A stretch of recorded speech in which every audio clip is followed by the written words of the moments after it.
We're just like any normal family. We go out and have a good time together. We love to spend time with each other.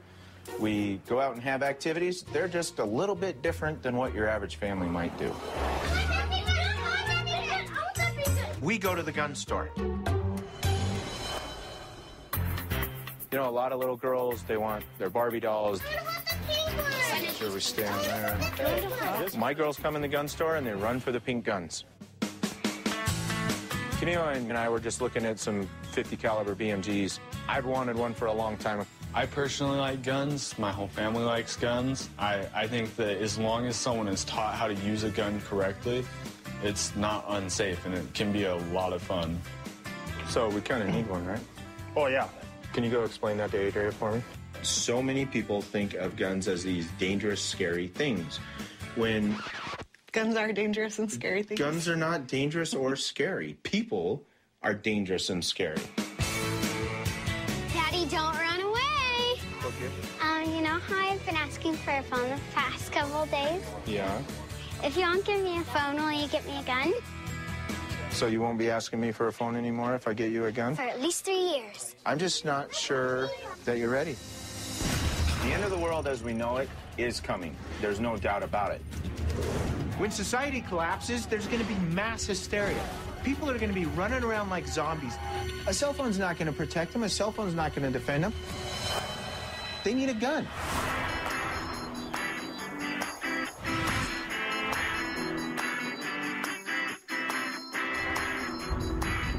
Being a prepper to me is about being optimistic about the future.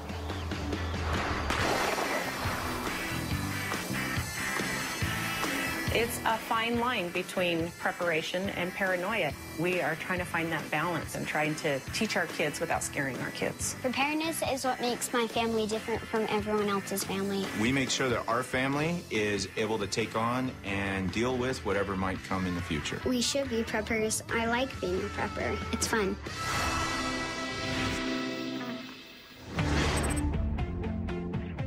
I'm Phil Burns, and I'm a hardcore prepper.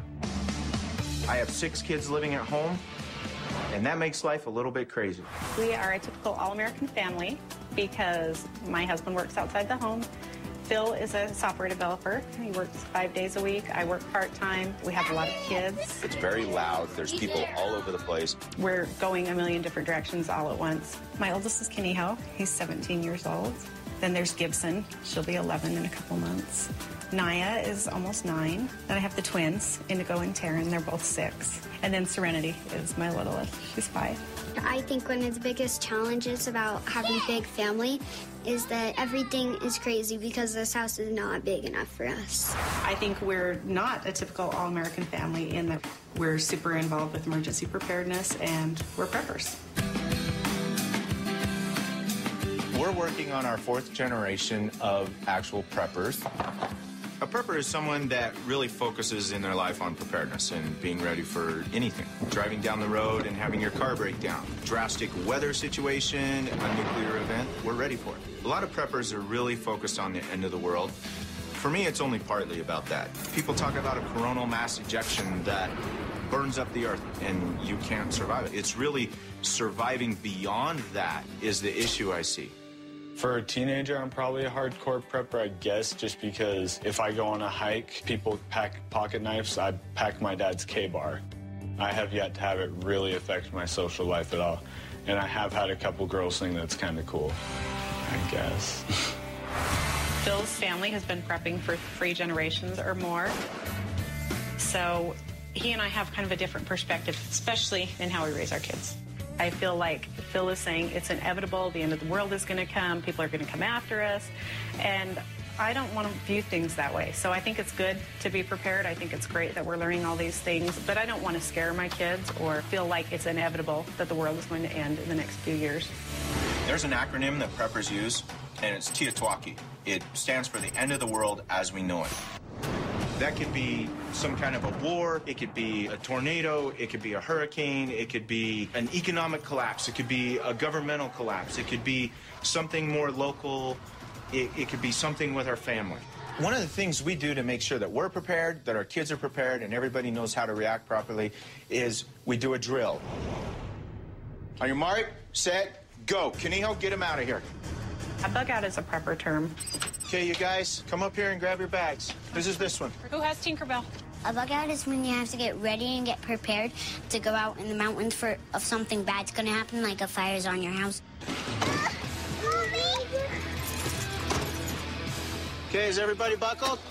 There are lots of reasons that we need to bug out for real one day. The idea behind the drills is that if the kids do something over and over often enough, that it'll become second nature. So the reason we're hurrying is because we want to get on the road and get out before the roads get all jammed because there's so many people. Okay, so here's Martin's house right here. He's a part of our group.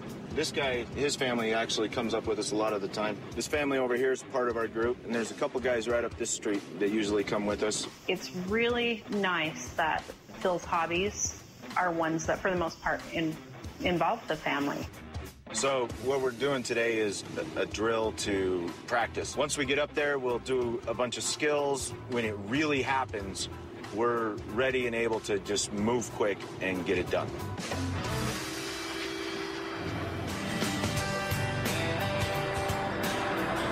Okay, let's go, guys. Okay, how you doing? Good. We made it out in good time. There are no problems. Everybody knew what they were supposed to do, so. Good. When we take the kids up there, we want them to be able to look forward to what we're doing. Hand them out. Hey, how are you? They don't really understand that they're learning survival skills at all. Everybody set? Okay, up here. To them, they're learning ways to have fun.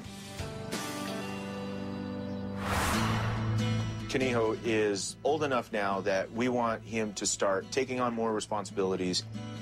The ultimate objective here is to protect the family. Yeah.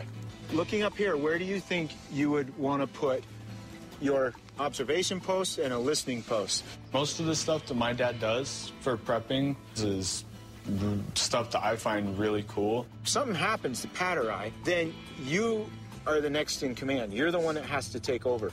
Protecting the women and the children, that's what matters. You have to be able to step up and take responsibility. Otherwise, you're not a man. Me and my dad, he's a lot more in my life now. I let him into my life a lot more now. I definitely enjoy having that bond with him. Let's go eat. So let's say we really did have to bug out. Would we want the bad guys to find us? No! I feel like when it comes to our family, I am the voice of reason. We will not sleep, we will not eat, we will not go off and take a piss until we have this done. There are some people in my life who are close to me that think Phil's a little crazy, and I'm a little crazy for going along with it. But my husband's not off golfing. I do feel like our life is a crazy ride, and I probably signed up for it. Most of the time, I love the adventure. So how do we hide from the bad guys if we're up in the mountains? Red Man fire! Red Man fire, no smoke. I worry that if something were to happen to Phil, we wouldn't be able to do it all on our own. We're not limited to just what's in those bags. We can live off this plethora of food that's provided for us here. There are animals up in these mountains. There are plants in these mountains. We know how to eat both. We know how to get both and take both. I mean, we're learning a lot, and Kaniho knows a lot, but we'd really be lost without Phil. So we all did a bug out up here, right? Right.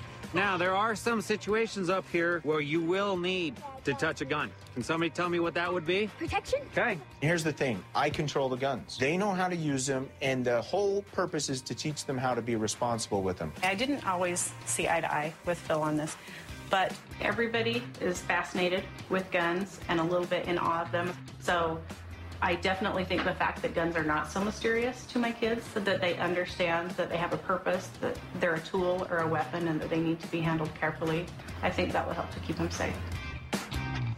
So whenever we use a knife, we have something called a safety radius. Blood circle. That's right, exactly. Gibson is 10, and she's really starting to embrace what it means to be a prepper. If they're not prepared, my neighbors aren't going to make it. Gibson is a lot like Phil. I think of her as a mini